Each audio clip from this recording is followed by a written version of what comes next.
A live look here at the G1C in downtown Sacramento. No beam until the fall. The Kings season is over after falling to the Dallas Mavericks last night in their play-in game. It has been less than 24 hours since the season came to an end, but already the team has made some big moves. He certainly has. KCRA 3's Michelle Dapper joins us live from the Golden One Center with more on the end of the season. So Michelle, you were there last night. You've been working on the details all day long. What's next for the team?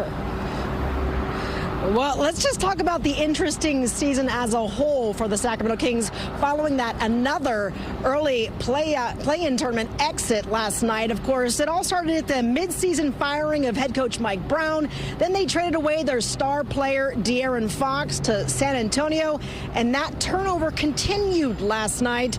Of course, following that play-in game against the Dallas Mavericks, the Kings mutually agreed to part ways with their general manager Monte McNair, not to mention about 11 hours later, they then hired their new GM, Scott Perry, who was with the Kings for 3 months back in 2017, serving as the vice president of basketball operations, but left the franchise to become the GM of the New York Knicks.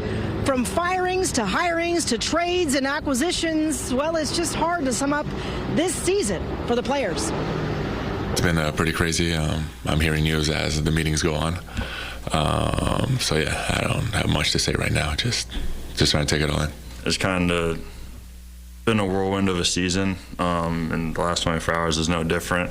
So yeah, I mean, it's tough to kind of not think about, but just internalize right now. It's one of those things I think is just indicative of kind of the season that we had to endure from top to bottom.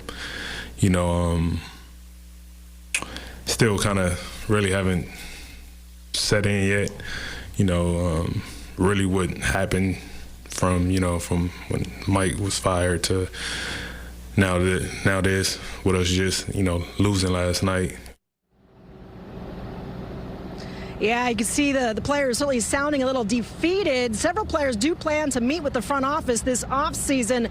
As for their head coach, no word just yet if Doug Christie will remain at the helm and get that interim tag removed, or if the Kings will move forward with a new hiring on that. But one thing that the players did say that they need to address this offseason, and that is acquire a point guard, guys. Lots of questions once again as the Kings head into the offseason. Yeah, it feels like we've been through this before. A lot of moving pieces. Michelle, thank you so much.